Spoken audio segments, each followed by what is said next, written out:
उत्तम क्षमा को धर्म कहा गया है, धर्म के रूप में माना गया, उस धर्म को धारण करने के लिए कहा गया है, तो ही हमारा जीवन जो है उत्कृष्ट होगा, आगे बढ़ेगा। मैं एक छोटी सी कहानी और बताता हूँ। एक सेठ हुआ करते थे,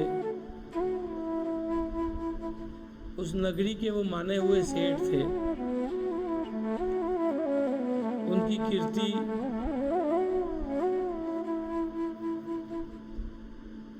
उनकी प्रशंसा, उनका व्यापार,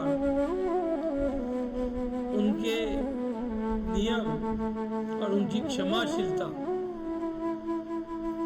की पूरे नगर में चर्चा थी। सब उसकी प्रशंसा करते थे। उनकी पत्नी का नाम था अक्षमा। उनकी जो पत्नी थी वो नाम के अनुरूप ही अक्षमा ही थी। उसके जीवन में क्षमा नाम की कोई चीज थी नहीं। एक तरफ सेठ दयानंद, जिनके जीवन में क्षमा ही सब कुछ था, उनकी पत्नी, जिनके जीवन में क्षमा थी ही नहीं, सिर्फ क्रोध ही था, सिर्फ दुर्वचन ही थे। तो ऐसी पत्नी होने के बाद भी उन सेठ की प्रसिद्धि पूरे शहर, पूरे देश में थी। तो उसका कारण आप समझ सकते हैं कि वो क्षमावान व्यक्ति थे। तो जब भी वो घर जाते तो घर में वही क्लेश, छोटी छोटी बातों के लिए उनकी पत्नी के उलाने, बातें, ताने,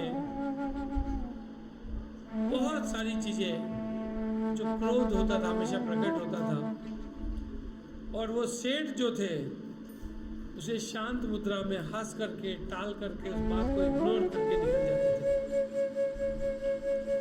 एक दिन इसी तरीके से वो सेठ जब घर पहुंचते हैं, दोपहर का समय था, उनकी पत्नी सेठानी ने भोजन बनाया हुआ था। उनको भोजन परोस करके वो कई प्रकार की दिन भर की समस्याएं, बातें उन्हें बताने लगती है। तो सेठ हंस करके उस बात को टाल देते हैं। उसको बड़ा क्रोध आता है, बड़ा गुस्सा आता है। तो उन्हें खरी खोटी सुनाती है, उनके परिवार के बारे में, उनके पूर्वजों के बारे में पूरा भला कहती है, बहुत ज्यादा क्रोध प्रकट करती है। उतने क्रोध के बाद भी सेठ हंस करके, मुस्कुरा करके, भोजन कर करके, हाथ धो करके निकल जाते हैं। जब वो निकल जाते हैं तो सेठानी के मन में और ज्यादा गुस्सा आता है कि मैं इतना सारा, इतना कुछ कह रही, उसके बाद भी नहीं, समझ में नहीं आ रहा। तो सेठ जब सीढ़ी उतर करके घर के आगे से निकल रहे थे तो पूरे घर के बर्तनों की जो जूठन थी वो बाल्टी में भर करके सेठानी ऊपर सेठ के ऊपर डाल देती है। तो सेठ के ऊपर देखते हैं और कहते हैं कि भाई तुम आज तक तो रोज मुझे बौछारें करती थी, आज तो तुम मेरे पे बरस भी गई, क्या बात है, इतना प्रेम मेरे पे कैसे आ गया?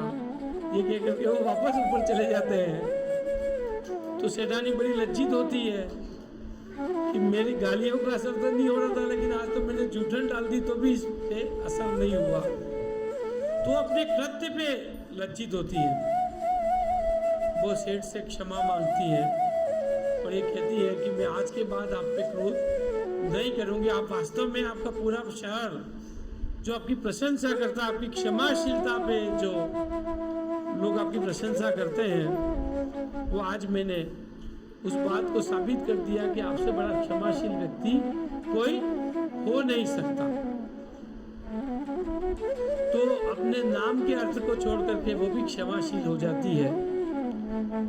तो हमारा भी ये कहना है कि हमें भी हमारे जीवन में उत्तम क्षमा को धारण करते हुए, उत्तम क्षमा को अपनाते हुए हमारे व्यवहार में, हमारे आचरण में, हमारे जीवन में क्षमा को धारण करना है।